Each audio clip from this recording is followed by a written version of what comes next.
Baik, jadi kita masuk ke bagian selanjutnya. Dalam hal ini adalah referensi spasial dan proyeksi peta.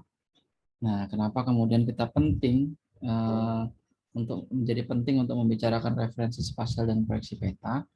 Karena kesalahan di dalam hal ini, di dalam mereferensikan secara spasial dan memproyeksikan peta kita, itu akibatnya cukup fatal. Nah, kita tidak mau tentunya hasil kerja kita yang sudah kita bangun sedemikian rupa, tapi kemudian menjadi tidak berguna hanya karena kesalahan di dalam proyeksi peta dan referensi spasial. Nah, apa itu? Kita coba lanjut ke bagian selanjutnya. Nanti kita akan membahas beberapa hal ini. Jadi yang pertama, manfaat dan kebutuhan dari referensi spasial itu apa. Kemudian akan masuk ke pengenalan sistem koordinat, ya kan. Kemudian akan ada penjelasan mengenai datum sebagai acuan sistem koordinat. Nah, dalam membicarakan datum sendiri, kita perlu kembali ke definisi dasar untuk masalah planet bumi kita, kemudian definisi mengenai geoid, ya, kemudian definisi mengenai ellipsoid. Nah, ini dua istilah yang unik yang mungkin bisa dicatat juga, karena akan sering kita gunakan dan sering kita temui di dalam hal referensi spasial dan sistem proyeksi. Ya. Nah, bagian yang selanjutnya nanti akan kita bicarakan adalah bagaimana memproyeksikan peta. Karena seperti kita sudah bicarakan sebelumnya, peta itu adalah satu hasil dari proses memproyeksikan objek di bumi kita. Jadi tentunya kita harus punya cara untuk memproyeksikan objek tersebut. Nah, inilah yang kemudian akan dibahas dan dilakukan pada saat kita melakukan proyeksi peta ini. Nah, ini mungkin gambaran sederhana untuk bisa mengingatkan ya kita semua bahwa sistem koordinat dan proyeksi itu sangat penting untuk didefinisikan dengan benar dan tidak ada kesalahan di situ. Ini contoh dari wilayah benua Amerika, ya, diambil sebagian saja, sebagian di utaranya sampai ke Kanada dan mendekati daerah kutub utara ini ya. Dan di daerah selatan yang diambil sepotong saja sampai ke bagian utara dari Amerika Selatan dan sebagian besar dari Amerika Tengah. Nah, saat kita memproyeksikan dengan cara yang tidak tepat, begitu ya, maka akan terjadi pergeseran yang bisa jadi sejauh ini, gitu. Dan pergeserannya bisa berbeda antara satu titik dan titik yang lain, satu lokasi dengan lokasi yang lain, tergantung dengan di mana posisi dia di dalam bola bumi kita. Nah, ini yang tidak mau kita terjadi di dalam pekerjaan kita terkait dengan sistem informasi geografis, maka kita perlu untuk bisa memahami segala sesuatu yang terkait dengan sistem koordinat dan proyeksi ini sebelum kita melakukan pekerjaan kita dengan sistem informasi geografis. Oke, selanjutnya kita masuk ke sistem koordinat dasar ya. Jadi ini mungkin sangat mendasar, sudah diberikan juga pada saat perkuliahan matematik. Dan yang pertama adalah sistem koordinat dua dimensi. Nah, ini dalam hal ini koordinat diekspresikan ya, atau digambarkan sebagai sumbu X dan Y. Karena sekali lagi kita berurusan dengan bidang datar pada akhirnya ya. Jadi semua yang di bumi kita harus taruh, kita harus letakkan di dalam bidang datar. Nah, saat di bidang datar, tentunya kita memerlukan sistem koordinat untuk menggambarkan lokasinya supaya sesuai dengan ukuran-ukuran aslinya. Nah, sistem koordinat dasar dua dimensi ini satu posisi dari suatu titik itu diwakili oleh pasangan jarak ke masing-masing sumbu. Jadi kalau yang mendatar di sini adalah sumbu X, ya kan, dan yang tegaknya adalah sumbu Y, maka posisi suatu titik di sini akan diekspresikan sebagai jarak antara titik ini ke sumbu Y yang akan membentuk koordinat X-nya, dan jarak antara titik ini ke sumbu X yang akan membentuk koordinat Y-nya. Ya, jadi Ini cara kita, salah satu cara kita untuk menunjukkan koordinat di dalam sistem koordinat dasar 2 dimensi. Tapi masih ada cara lain juga sebenarnya ya. Jadi bisa juga dinyatakan dalam bentuk panjang langsung dari garis yang ditarik dari titik 0 di kedua sumbu ini menuju ke titik lokasi yang kita mau ukur dan sudutnya. Jadi salah satu sudutnya bisa kita gunakan untuk mengukur atau mengetahui jarak aslinya. Nah, selain yang 2 dimensi, tentunya kita juga bisa meletakkan hasil penggambaran kita ke dalam koordinat 3 dimensi. Nah, sulitnya koordinat 3 dimensi ini tidak mudah untuk digambarkan, ya kan? Karena memang harus membayangkan ruang begitu. Kalau tadi hanya bidang datar, jadi kita bisa menggambarkannya dalam bidang ya 2 dimensi. Maka saat kita bicara 3 dimensi, kita harus membicarakan ruang. Nah, ini bisa diambil contoh dengan jari-jari kita sendiri. Ya, bisa kita ambil jari kanan kita misalkan. Ini ada jari sebelah kanan. Kita bisa ibaratkan jari tengah ini adalah sumbu X ya. Jari telunjuk ini adalah sumbu Y ya. Seperti ini. Ini jari telunjuk, jari tengah ya. Jari tengahnya X, jari telunjuknya Y, dan jari jempol adalah perwakilan dari sumbu Z. Sehingga koordinat dari satu titik di sini misalkan, ini adalah jarak ke masing-masing sumbu itu. Seperti yang ditampilkan di gambar di slide ini. Jadi sama prinsipnya dengan 2 dimensi, hanya bedanya ada dimensi ketiga yang menggambarkan posisi titik ini di dalam ruang 3 dimensi. Nah, ini juga sama dengan yang 2 dimensi, koordinatnya juga bisa dinyatakan dalam kombinasi antara angka sudut dengan panjang garis yang langsung menghubungkan antara titik 0 dari 3 sumbu ini ke titik yang kita pelajari atau kita tuju. Ya, kira-kira seperti itu. Nah, implementasinya di dalam peta atau di dalam GIS, kita mengenal ada 2 sistem koordinat yang utama. Kenapa hanya 2? Karena ini kelas atau kategori yang paling utamanya yang juga bisa kita temukan pada saat kita memasukkan sistem informasi sistem koordinat di dalam software-software sistem informasi geografis. Yang pertama adalah sistem koordinat geografis. Nah, ini adalah sistem yang paling umum digunakan ya. Jadi paling sering kita lihat dalam peta, dalam pemaparan-pemaparan di berbagai media, termasuk juga Globe ya. Globe menggunakan sistem koordinat geografis ini. Dia menggunakan satuan derajat. Nah, kemudian angka koordinatnya terdiri dari 2. Yang pertama adalah koordinat lintang atau latitude. Kemudian ada koordinat bujur atau longitude.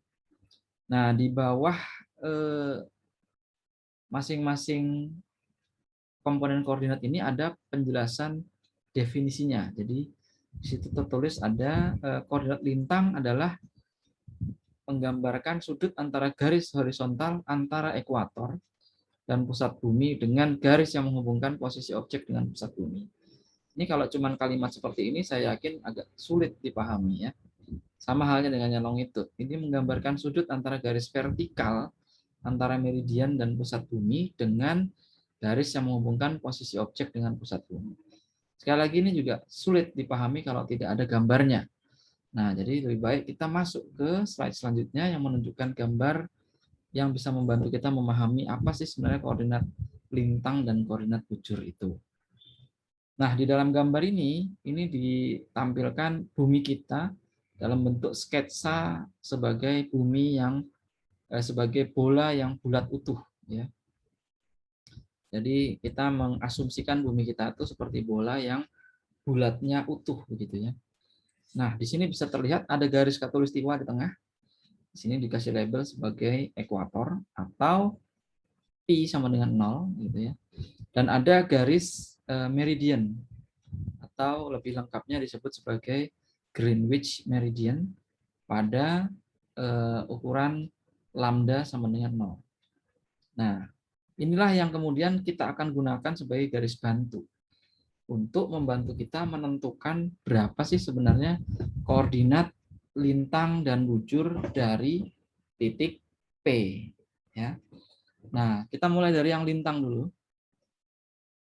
Koordinat lintang biasanya berurusan dengan pergerakan vertikal, gampangnya seperti itu. Jadi pergerakan koordinatnya itu dari ekuator ini ke atas menuju ke kutub utara atau ke kutub selatan. Pergerakannya vertikal, arahnya adalah vertikal, sesuai dengan sumbu bumi kalau didudukkan secara ideal, begitu ya. Nah, bagaimana kita menghitung koordinat lintang? Titik P ini kita buat dulu garis bantu menuju ke pusat buminya. Ya, di sini membentuk garis merah ini, ya. Kemudian kita buat garis bantu satu lagi antara kutub utara dan kutub selatan yang melewati titik P. Bisa kan dibuat garis seperti itu ya. Nah, jadi kalau memang bisa dibuat, kita buat. Dari kutub utara kita tarik garis lurus menuju ke kutub selatan tapi melewati P. Ketemulah garis bantu untuk meridian hitungan longitude ini. Nah, dari sini kemudian kita juga perlu garis bantu lain yang menghubungkan perpotongan antara garis bantu bujur yang tadi kita buat antara kutub utara dan selatan yang melewati titik P, dan pada saat yang sama juga dia melewati garis khatulistiwa di titik ini. Nah, titik ini kemudian bisa kita hubungkan dengan pusat bumi lagi. Kita hubungkan dengan pusat bumi lagi sehingga membentuk garis yang merah ini. Nah, koordinat lintang adalah berapa sudut antara dua garis merah ini.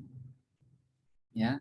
Makanya satuannya disebutkan dalam derajat, menit, dan detik. Ya, menitnya untuk satuan yang lebih kecil daripada derajat dalam pembagian 60, kemudian detiknya adalah pembagian yang lebih kecil lagi daripada menit dalam kisaran 1 sampai 60 juga gitu ya. Nah, jadi sekali lagi koordinat lintang adalah sudut antara garis yang merah ini yang pertama di bawah ini yang menghubungkan antara titik pusat bumi dengan titik di mana garis bantu bujur ini bertemu dengan garis khatulistiwa atau ekuator. Dan garis bantu yang menghubungkan pusat bumi langsung menuju ke titik yang kita ukur atau di dalam hal ini titik P. Jadi sudut inilah koordinat lintang itu. Dan kita beri label sebagai P. Jadi P-nya ini adalah menunjukkan sudut antara dua garis ini. Nah, setelah kita ketemu koordinat lintang, kita lanjut ke koordinat bujur. Koordinat bujur dihitung dengan cara yang berbeda tentunya dengan koordinat lintang. Kalau koordinat lintang tadi patokan atau panduannya adalah garis ekuator, ya. Kalau di koordinat bujur patokannya adalah koordinat garis meridian. Jadi garis meridian yang membelah bumi kita menjadi dua bagian juga. Nah, dari garis meridian ini tentunya bisa kita tarik garis langsung ke pusat bumi. Ya kan? Inilah yang membentuk garis hitam yang di sebelah kiri ini. Nah, satu garis bantu lagi kita gunakan garis yang sama. Tadi yang digunakan pada saat kita mengukur koordinat lintang atau koordinat latitude. Jadi garis yang merah yang ada di bawah ini. Nah, koordinat bujur adalah sudut antara garis yang menghubungkan pusat bumi ke meridian 0 ini, yang diwakili dengan garis hitam di sebelah kiri, dan garis yang menghubungkan antara pusat bumi dan titik pertemuan antara garis bantu bujur yang melewati titik P ini yang bertemu pada khatulistiwa. Jadi dia menghubungkan atau mengukur jarak secara sudut antara dua garis ini. Satu garis hitam di sebelah kiri dan satu garis merah di sebelah bawah sini. Inilah koordinat bujur. Sehingga satuannya juga dalam derajat. Nah, mudah-mudahan ini bisa membantu kita dalam memahami apa sebenarnya koordinat lintang dan koordinat bujur. Pertanyaan selanjutnya, koordinat lintang maksimalnya berapa ya? Nah, kalau dilihat dari gambar ini, kalau dia bergerak ke atas, maka maksimalnya hanya sampai 90. Loh, kenapa tidak terus, Pak? Kan bisa ke belakang. Kalau dia ke belakang, maka perhitungannya dilakukan dari belakang. Sehingga dari sini juga 0 menuju ke 90. Ya, demikian juga yang bawah gitu ya. Ini 0 menuju ke 90. Sama ini juga 0 menuju ke 90 pada bagian belakang. Jadi maksimal dari koordinat lintang adalah 90 derajat sampai dia membentuk garis siku-siku ini. Nah, koordinat bujur berapa? Kalau koordinat bujur dia sedikit berbeda dengan yang lintang karena dia bisa bergerak terus sampai bertemu dengan bagian yang persis berada di baliknya, gitu ya. Nah, untuk menuju baliknya tentunya dia harus menempuh sudut sebanyak 180 derajat. Sehingga koordinat maksimal dari koordinat bujur adalah 180 derajat. Yang kemudian diberi label apakah dia mengarah ke timur, ke kanan dalam gambar ini, atau ke kiri dari gambar ini, sehingga dia menuju ke barat. Ya, jadi kisaran koordinat bujur adalah dari 180 derajat barat sampai ke 180 derajat timur, yang keduanya sebenarnya berada pada titik yang sama. Berbeda dengan lintang, dia mulai dari 0 sampai 90 lintang utara dan 0 sampai 90 di lintang selatan. Baik, mudah-mudahan penjelasan ini bisa diterima dengan baik dan bisa membantu memahami sistem koordinat geografis. Selanjutnya, kita harus masuk ke pemahaman dasar ini lagi sebelum masuk ke sistem koordinat yang terproyeksi. Nah, ini perlu kembali tentunya ke asumsi atau konteks-konteks pengajaran di masa lalu, di mana orang-orang di zaman dulu berpikir bumi kita berbentuknya seperti meja. Sehingga mereka takut untuk berlayar karena di ujungnya dikhawatirkan akan jatuh. Nah, ternyata itu juga sudah dibuktikan bahwa itu salah ya. Karena pada saat dilayari, ternyata bumi kita bisa kembali pada titik yang sama. Sehingga muncullah pengetahuan atau keyakinan yang baru bahwa bumi kita berbentuk seperti bola. Karena bisa dilayari dengan arah yang sama, akan kembali pada titik yang sama juga. Nah, ini ternyata juga berkembang karena juga dengan adanya perkembangan pengamatan bumi ternyata terlihat dari luar angkasa ternyata bumi kita itu tidak bulat sepenuhnya tapi tertekan seperti ini. Kenapa bisa tertekan seperti itu? Ya, salah satunya atau yang paling utama adalah karena bumi mengalami rotasi ya, jadi berputar. Nah, kalau ada perputaran dengan kecepatan yang tinggi, sama seperti kita naik motor, kemudian kita berbelok dengan tajam begitu ya, tentu ada rasa di badan kita untuk terlempar keluar gitu kan. Nah, itu yang disebut sebagai gaya sentrifugal. Nah, gaya sentrifugal yang sama juga mendorong massa bumi kita untuk seolah-olah mau terlempar keluar. Tapi karena masih ada gaya gravitasi yang cukup kuat, maka tidak ada satupun benda yang terlempar keluar dari bumi saat terjadi rotasi. Tapi akibatnya bumi kita menjadi gepeng seperti itu karena pergerakan rotasinya. Nah, sampai di sini, apakah kemudian para ilmuwan sudah merasa puas dengan mengetahui bentuk bumi kita seperti bola yang lonjong gitu atau tertekan? Ternyata belum ya. Jadi masih dilakukan penelitian lebih lanjut dan hasil dari penelitian secara potensi gravitasi ternyata menunjukkan bumi kita bentuknya seperti ini. Nah, inilah bumi yang kemudian diyakini merupakan bentuk seasli-aslinya begitu ya. Jadi kalau ada warna yang biru tua di situ, maka itu gaya gravitasinya paling besar, maka dia ditarik paling kuat ke dalam. Sementara yang merah itu gaya gravitasinya lebih rendah, sehingga massa di dalamnya itu seolah-olah mau terlempar keluar ya, sehingga menjadi lebih dekat ke ruang angkasa seperti ini. Nah, ini bisa didapat gambar ini dari pengukuran potensial gravitasi. Sehingga keilmuan geodesi berperan penting karena mereka lah yang melakukan pengukuran ini dan kemudian menggambarkannya sehingga kita bisa memahami bagaimana sebenarnya bentuk bumi kita. Nah, dengan bentuk bumi yang seperti ini, kita kan punya tugas tadi ya sebagai orang yang bekerja di bidang pemetaan atau survei atau geographic information system gitu ya. Kita perlu menggambarkan sebagian area ini ke dalam bidang data. Nah, dengan bentuk yang sedemikian kompleks kira-kira bagaimana ya? Nah, itu pertanyaannya kemudian tentunya kembali ke kita. Mana kita harus berhasil menyederhanakan bentuk ini supaya bisa digambarkan dalam bidang datar dengan cara yang cukup sederhana. Nah, itulah yang kemudian membentuk pendekatan-pendekatan yang saya skip dulu sebentar, yang kemudian akan kita kenal sebagai ellipsoid, yaitu bentuk penyederhanaan dari bentuk bumi yang aslinya. Sebelum ke sini saya kembali dulu ke 2 slide sebelumnya. Jadi sedikit tambahan informasi mengenai geoid tadi. Jadi geoid ini sebenarnya sangat ideal sebagai referensi atau rujukan dari ketinggian tempat di bumi kita. Kenapa? Karena untuk menjadi sebuah referensi ketinggian itu harus berupa satu permukaan dengan ketinggian yang diyakini adalah 0. Dan kemudian dapat diukur ketinggiannya dan bentuknya adalah datar. Nah, geoid ini memenuhi persyaratan ini karena dia bisa memperkirakan ketinggian relatif permukaan laut di seluruh bumi ya, dengan pengukuran-pengukuran yang dilakukan dari satelit. Dia bisa memetakan secara demikian rinci ketinggian relatif permukaan laut di seluruh bumi, dan dia hanya bisa dipengaruhi oleh gravitasi. Tentunya ada naik turunnya, pasang naik dan pasang turun, sehingga dia hanya dipengaruhi oleh gravitasi. Dan setiap titik pada geoid ini diyakini memiliki ketinggian yang sama, yaitu 0 di seluruh bumi. Nah, itulah makanya sebenarnya saat kita bicara referensi ketinggian, maka yang paling ideal sebenarnya adalah menggunakan geoid tadi. Tapi tentunya tidak selalu kita harus menggunakan referensi geoid ya. Nah, disinilah kemudian muncul istilah datum.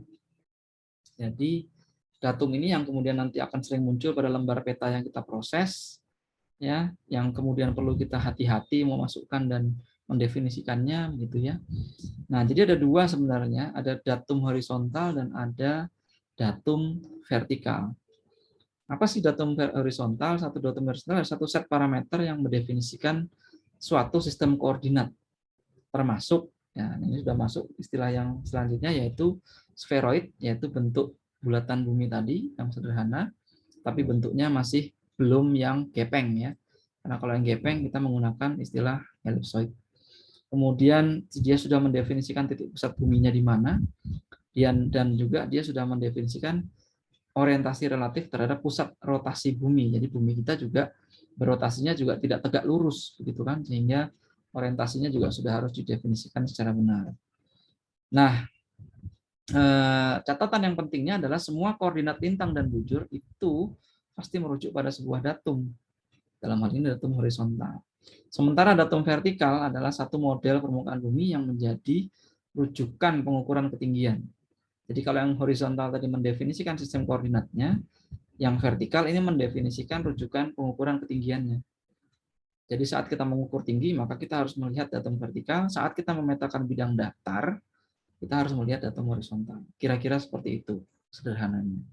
Nah, dia bisa datum vertikal bisa dibentuk dari rata-rata tinggi muka air laut, ya, ini yang disebut sebagai tinggi ortometrik, atau spheroid, ya, spheroid lagi-lagi disebutkan di sini sebagai bentuk bumi yang paling sederhana dan masih belum gepeng gitu ya, atau sering disebut juga sebagai tinggi ellipsoid.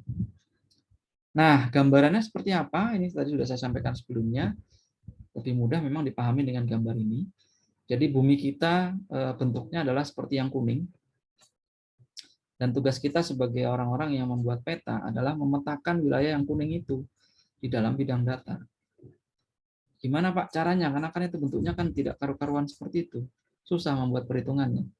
Sepakat dengan itu. Maka dibuatlah atau diciptakanlah atau disepakatilah bentuk-bentuk elipsoid seperti yang tergambar dengan lingkaran gepeng warna merah dan warna hitam ini. Jadi elipsoid ini adalah bentuk permukaan bumi yang diformulasikan secara sangat sederhana dalam konteks matematisnya. Kenapa sederhana? Karena ini kan hanya terbentuk dari 2 angka. Ya, lingkaran yang hitam ini hanya berisi 2 pengukuran. Sumbu pendek yang ke atas dan sumbu panjang yang ke samping. Dengan 2 itu kita sudah bisa mendapatkan model elipsoid ini, gitu ya. Begitu juga dengan yang garis merah putus-putus. Dia bisa didefinisikan hanya dengan 2 angka. Sumbu panjang yang ke samping dan sumbu pendek yang ke atas. Nah, inilah kemudian yang membuat kita perlu hati-hati karena saat definisi elipsoid ini berbeda, tentunya pergeseran akan terjadi dengan cukup banyak, cukup drastis. Inilah yang membuat kita perlu sangat hati-hati saat kita memasukkan informasi sistem koordinat, datum, dan proyeksi sebelum kita memfinalkan peta yang kita buat. Oke, selanjutnya ini tadi tentang pengukuran elipsoid, tadi sudah dijelaskan sumbu panjang di horizontal dan sumbu pendek di vertikal. Nah, pengukuran-pengukuran itu juga tentunya akan membentuk yang sering ditemukan nanti sebagai unsur flattening ratio atau unsur penggepengan. Penggepengannya sebenarnya berapa sih, gitu kan? Nah, itu didapatkan dari selisih antara sumbu panjang dan sumbu pendek dibagi dengan sumbu panjangnya sendiri. Nah, kebanyakan angkanya berkisar di antara 1/300. Nah, ini angka-angka ini akan muncul nanti saat kita mendefinisikan sistem koordinat, proyeksi, dan datum dari peta yang kita buat. Ya. Nah, inilah yang kemudian mengantarkan kita pada pemanfaatan elipsoid atau bidang matematik sederhana untuk menggambarkan bumi kita dalam koordinat 2 dimensi. Oke, kita lanjutkan sedikit lagi. Nah, ini mungkin bisa dilihat ada gambar peta dunia. Ya kan? Nah, peta dunia ini kalau secara tampilan mungkin baik-baik saja gitu ya. Kelihatan kok semuanya. Semua negara di situ terlihat gitu kan. Kemudian juga kutub juga ada ya. Semua benua juga muncul ya meskipun ada potongan-potongan. Tapi sebenarnya peta ini menimbulkan masalah besar. Di mana kira-kira masalahnya? Nah, coba kita lihat ke bawah.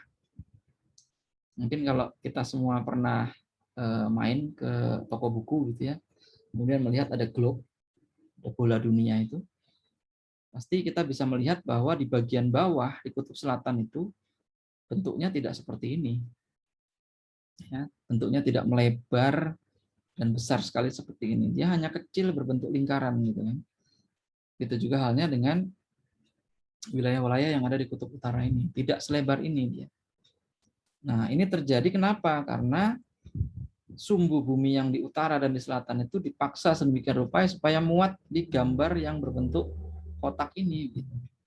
Sehingga terjadilah distorsi yang besar sekali pada saat kita mau menempelkan atau memproyeksikan wilayah di kutub ini ke bidang datar berbentuk kotak ini. Nah, ini jadi masalah gitu kan ya. Sementara di Katulistiwa mungkin tidak terlalu masalah karena tidak ada distorsi yang terlalu besar.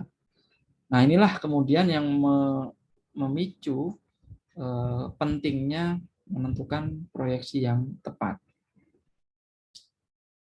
Di slide selanjutnya kita bisa melihat bagaimana proyeksi-proyeksi yang bisa kita gunakan untuk membuat peta. Ya, ini tadi sudah disebutkan permukaan referensinya untuk skala besar bisa menggunakan ellipsoid, spheroid yang berbentuk bumi yang lebih bulat itu untuk bisa digunakan untuk pemetaan yang skala kecil. Nah, selanjutnya nanti kita akan lihat pada saat kita memasukkan mendefinisikan sistem koordinat dan proyeksi bahwa sebenarnya semua sistem koordinat dan proyeksi yang ada itu hanya merujuk pada 3 macam kelompok proyeksi ini. Yang pertama adalah yang silindris, yang kedua yang kerucut, dan yang ketiga adalah yang planar. Ya.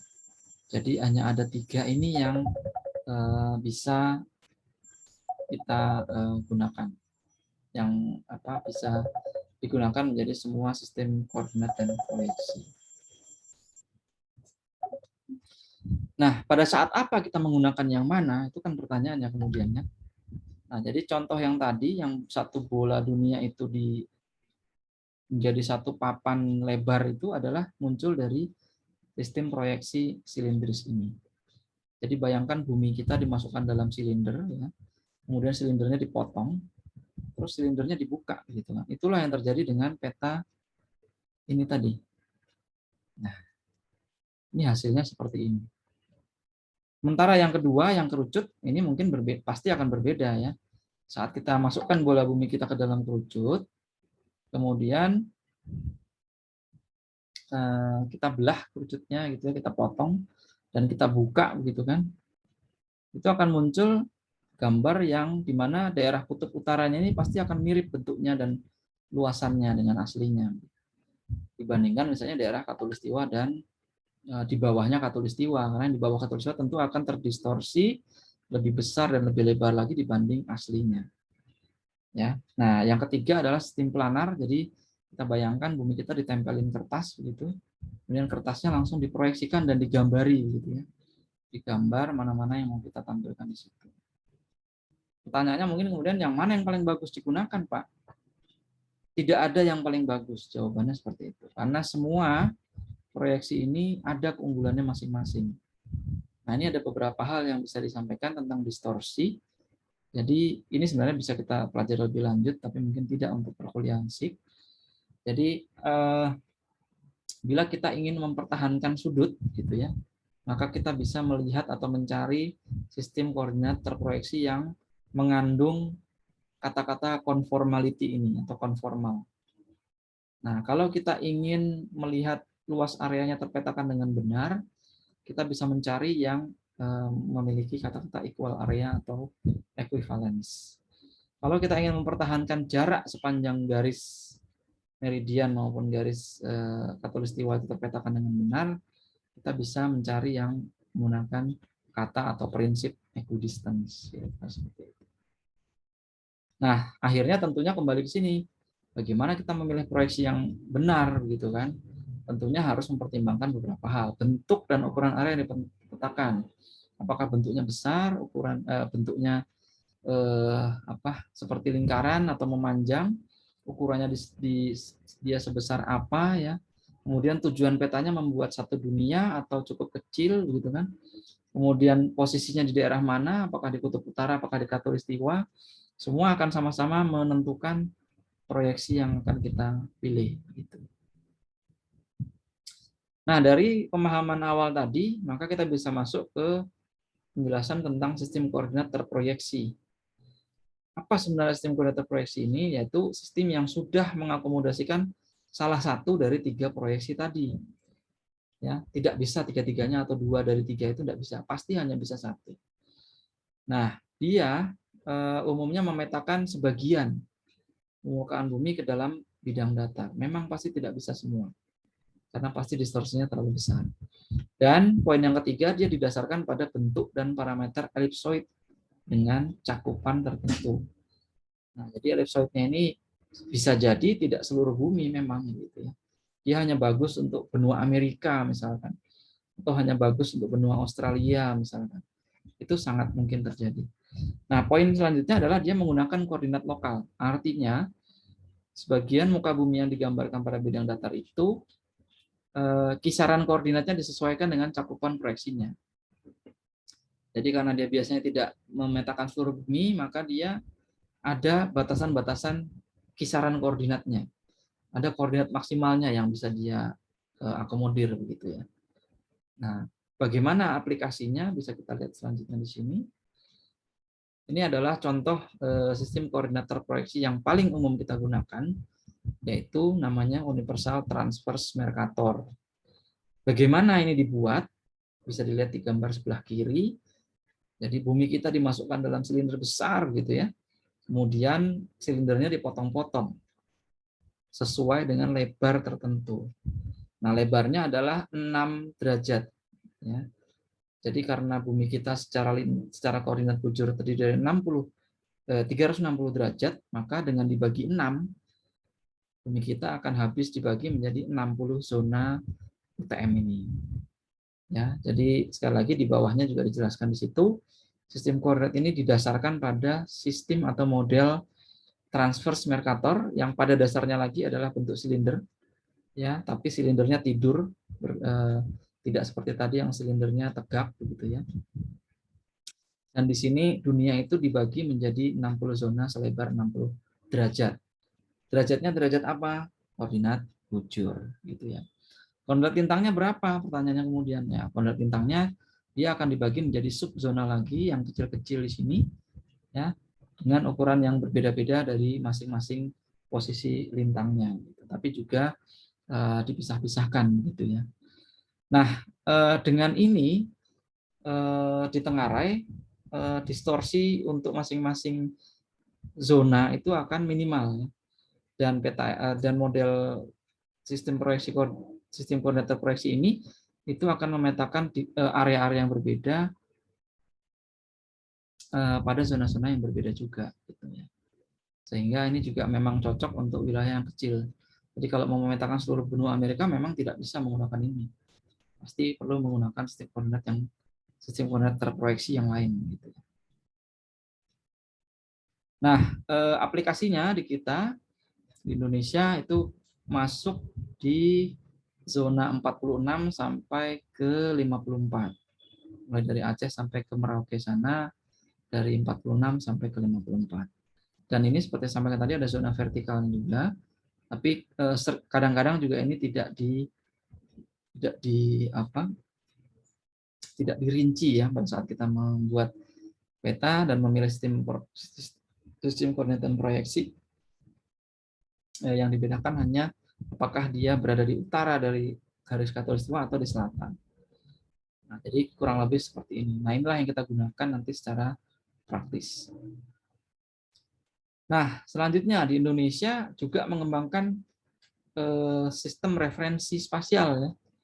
Jadi ada yang sekarang masih digunakan, itu adalah SRGI 2013. Jadi SRGI 2013 ini hanya sedikit berbeda dengan yang DGN 1995 atau Datum Geodetik Nasional 1995. Kalau SRGI ini sistem referensi geografis Indonesia. Nah, bedanya dengan yang antara SRGI dengan yang DGN itu hanya di perhitungan berdasarkan fungsi waktu ya. Jadi kalau di SRGI sudah memperhitungkan fungsi waktu, kalau di DGN itu belum. Nah, sisanya semuanya sama kecuali sistem referensi geospasial vertikalnya. Nah, ini kemudian nanti akan tersambung dengan yang sudah saya jelaskan tadi tentang datum, bahwa datum vertikalnya ternyata tidak lagi menggunakan muka air laut, tapi sudah menggunakan geoid. Nah, inilah yang kemudian terkait dengan yang saya jelaskan tadi tentang geoid, bahwa SRGI 2013 itu sudah mengacu pada geoid untuk acuan ketinggiannya. Nah, sistem akses layanannya juga sifatnya terbuka dan self-service, yang sedikit berbeda dengan DGN yang sifatnya tertutup. Pertanyaannya kemudian, peta yang sekarang menggunakan apa, Pak?